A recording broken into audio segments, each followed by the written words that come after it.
So how do we destroy this need to borrow from home equity? How do we keep ourselves out of the equity in our home and allow it to grow and leave it alone? Well, first and foremost, we got to be out of debt, right? Because if you're out of debt, then the liquidity crunch, the crunch of having cash in your home is not as great, because now you actually have income that is staying in your house or is being saved or being invested or whatever that you did not have before. Now you actually have cash around to pay for things that come along, like house repairs or being able to invest for your kids' college or any number of things. But being out of debt is allowing you to do that. If you're not out of debt, then it's very easy to look around and go, well, I don't have the cash to be able to do that. And you're probably right. You don't have the cash to be able to do that if you have, car payments, and if you have student loans, and if you have credit card bills and all these types of things. You likely don't have the cash, and you may absolutely have to run to your HELOC to stay out of bankruptcy. And so I want to be clear that getting out of debt is fundamental to financial freedom. You cannot, I'm not saying there's no way. I'm just saying there is no peace. There is no peace when you're still in debt. To get out of debt is to have financial peace. Dave Ramsey, the reason he calls it Financial Peace University is because getting out of debt brings you financial peace. It really does. It brings you some peace of mind. It brings you to where you can, those shoulders aren't tense anymore. You can breathe. Your heart doesn't pound when you think about money. You actually have this ability to be calm and make rational decisions. And if you're in debt up to your eyeballs, you're not able to do that.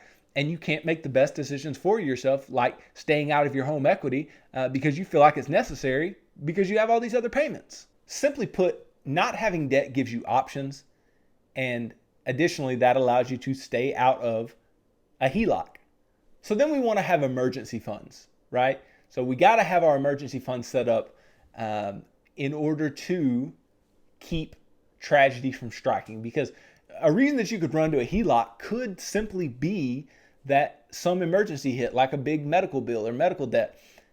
And I'm not saying that a medical bill is not big enough that it would require you to do that, right? But I'm just saying that if you had an emergency fund and you were saving in your HSA or FSA or whatever, and you were out of debt, then we may be in a place where we can actually handle this thing up front and not have to run to our largest asset and take equity out of it. Emergency funds should be large enough, if you're saving the 4 to 6 months of expenses that we talk about, in order to handle a vast majority of things that are going to happen in your life. And if that is the case, then you have nothing to worry about when tragedy strikes. You can, yes, there are painful things that occur, but as far as financially, you can just pay for them and move on to the next thing, replenish that emergency fund and move on.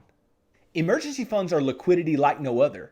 No matter where you are in your financial life, you do need one, and this is exactly why. I would much rather have an emergency fund that I could dip into than have to borrow on my home again in order to pay for something. And so we also can put sinking funds in place in order to keep ourselves out of a HELOC and out of borrowing from the equity in our home. And why does this make sense? So let's say I want to purchase a car in cash, right?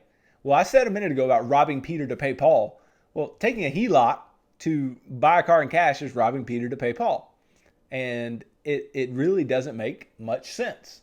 And it even makes less sense if what you're saying is, I'm going to borrow from an appreciating asset in order to purchase a depreciating asset. And I'm not saying a lot of people do this. I'm just saying this could definitely happen, and you don't want to do this. So the reason I bring up sinking funds is these are just little funds, savings that you have, buckets of savings that you have that save for different things. And one of those things could be a new car. One thing could be car repairs or home repairs. Be saving for these things because you know they are going to occur at some point. Be saving for medical expenses, and just small amounts over time can really build up, and that's what those sinking funds should be for. So if you have your sinking funds in place, then you have less worry about when something like that does strike, having the ability to pay for it in cash along with your emergency fund. Then strangely enough, another way that we can stay out of a HELOC is to actually save for retirement. And you're saying, well, how does that make sense, Dylan? Well, here's why. Because what will end up happening for a lot of people is they'll end up getting to retirement without enough money. And if they get to retirement and realize that they don't have enough money in their retirement nest egg, then they're going to look for any way that they can get cash that they can. And a lot of people who get to that point do have their house paid off or have a lot of equity in their home. And so they'll choose to go back into debt on their home in order to fund their retirement, which is crazy. And so saving for retirement and doing that in an efficient way, like we talk about in the financial action plan, is necessary and can keep you out of this specific type of debt and can keep you paid off on your home, which is where we want to be. Housing costs are typically the largest cost that you have. So staying out of that particular debt, so once you have that house paid off, staying out of that equity, staying out of that debt is going to be huge for your long-term retirement goals because that's less expenses. And so honestly, it is easier to have something paid off and live on less income in retirement than it is to not have the thing paid off and try to create the income off of some set amount of money. You need a lot more money in order to do that.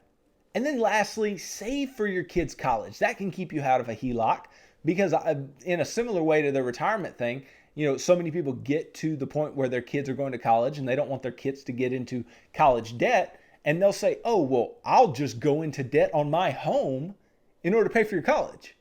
And that doesn't make any sense. So I want you to be saving for your kids' college in a responsible way, in the correct order, in the correct way. And you should get to a point where when that day comes, you can either fund it, partially fund it, or something, and don't have to reach into the equity of your home to try to do something like that. It's a very nice gesture to try to pay for your kids' school, but do it responsibly. Don't do it in a way that's going to hurt you.